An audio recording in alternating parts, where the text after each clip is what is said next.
Ang matatalakay natin sa ngayon ay tungkol sa ahlu az-zakah, mga taong binibigyan ng zakah. Man hum ahlu az-zakah? Sino yung mga taong binibigyan ng zakah? Pagdating sa mga taong binibigyan ng zakah, ay makikita natin ang kasagutan o kaya ay mga klase ng mga tao na binibigyan ng zakah mula sa banal na Quran, na kung saan ay 8 klaseng mga tao na nabanggit sa banal na Quran na binibigyan ng zakah. Banggitin natin ang talata na sinabi ng Allah subhanahu wa ta'ala, innamas sadaqatu lil fuqara'i wal masakin wal 'amilina 'alayha والمؤلفة قلوبهم وفي الرقاب والغارمين وفي سبيل الله وابن السبيل فريضة من الله والله عليم حكيم. So makikita natin ang talatang ito sa suratu At-Taubah. Ayon sa kahulugan ng talatang ito, innamas sadaqatu, ang mga sadaqat, mga kawanggawa, mga obligadong kawanggawa, lil fuqara'i, ay para lamang sa mga kapuspalad, wal masakin, at mga mahihirap, wal amilina 'alayha, at mga taga-kulikta nito, wal muallafati qulubuhum, at mga pinapalubag ang kanilang kalooban, wa fir riqab, at sa pagpapalaya ng mga alipin o kaya ay bihag, wal gharimin, at mga may utang, wa fi sabilillah, at sa landas ng Allah, wa ibnis sabil, at mga manlalakbay. Faridatan min Allah, ito ay isang katungkulan o kaya ay obligado mula sa Allah subhanahu wa ta'ala. Wallahu alimun hakim, at ang Allah ang higit na maalam, ang may karunungan. Isa-isahin natin mabuti ang talatang ito, ang mga klase ng mga tao na binibigyan ng zakah o kaya ay zakat, para maunawaan natin mabuti kung sino-sino ba ang mga taong ito na nabanggit sa banal na Quran. Innamas sadaqatu lil fuqara, unang-una ay al-fuqara, mga kapuspalad. Pwede ring sabihin na mga mahihirap. Al-fuqara, ang fuqara ay plural ng faqir. Ang singular niya ay faqir. Al-faqiru alladhi la shay'a lahu. Ang ibig sabihin ng faqir, kapuspalad, ay yung walang-wala na siya. Ang mga fuqara ay sila yung mga walang hanap buhay. Hindi nila alam kung saan sila kukuha ng pangkabuhayan at maaaring umaasa lamang sila sa tulong ng iba. Okay. Pangalawa, wal masakin, at mga mahihirap. Okay. Kanina nabanggit natin al-fuqara, mga kapuspalad. Pwede rin ibigay ang kahulugan niya na mga mahihirap. Wal masakin, at mga mahihirap, pwede rin ibigay ang kahulugan niya na mga nangangailangan. Al-masakin ay plural ng miskin, na ang ibig sabihin ng miskin, al-miskin alladhi lahu shay'un la yakfihi, ay yung taong mayroon naman siya, mayroon naman siyang makain, pero hindi sapat. Al-masakin, ang mga mahihirap, ay sila yung mga hindi sapat ang kanilang hanap buhay. Mayroon silang nakukuha, subalit hindi naman ito sapat para sa kanilang pangangailangan sa sarili o sa kanilang mga pamilya. Okay, pangatlong klaseng tao na binibigyan ng zakah ay wal amilina 'alayha, at mga taga-kulikta nito.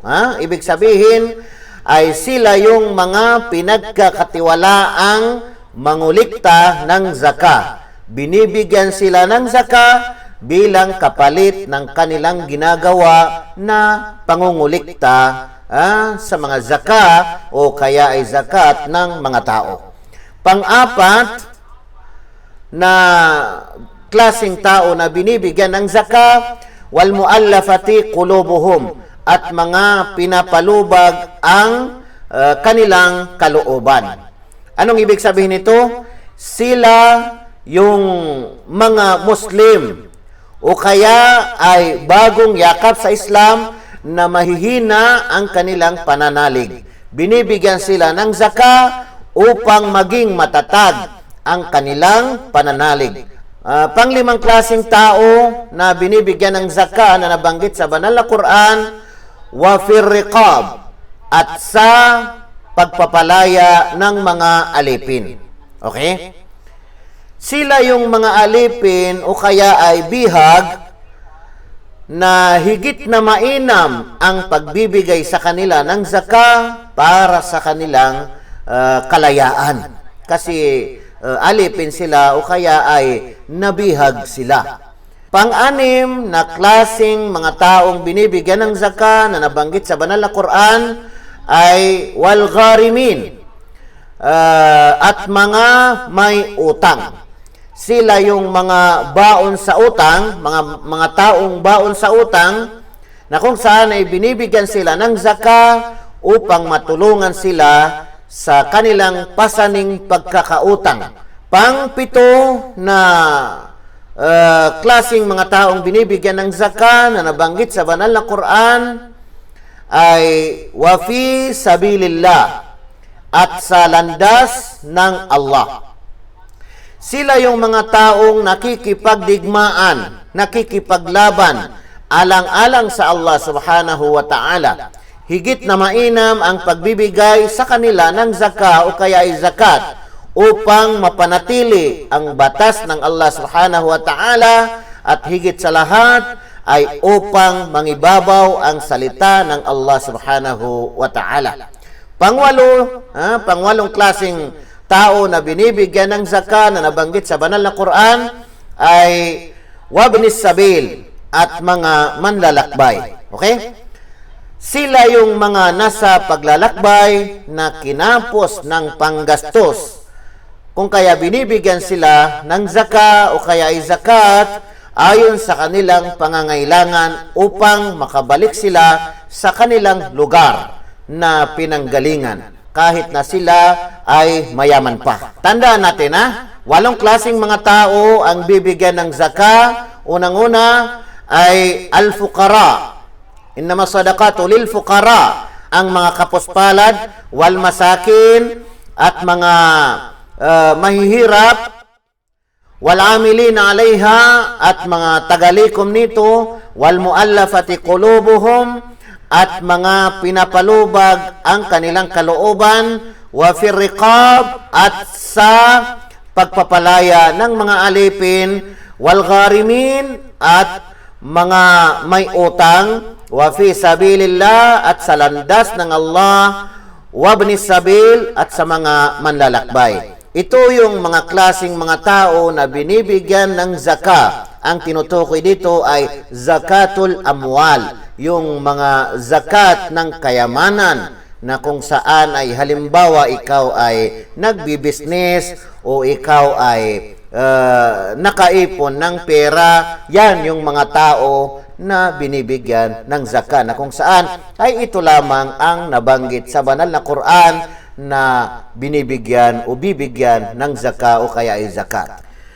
At ganun din ang zakatul fitr. Ang zakatul fitr ayon sa karamihan sa mga ulama ay pwede rin ibigay dito sa 8 klaseng mga tao na ito na nabanggit sa banal na Quran na bibigyan ng zakat o kaya ay zakat. Subalit ayon sa ilan sa mga ulama ay mas mainam na ibibigay ang zakatul fitr. Ang ibig sabihin ng zakatul fitr ay yung zakat o kaya ay zakat sa pagtatapos ng Ramadan. Mas mainam na ibigay ang zakatul fitr sa mga mahihirap, lalong-lalo na yung mga kapuspalad.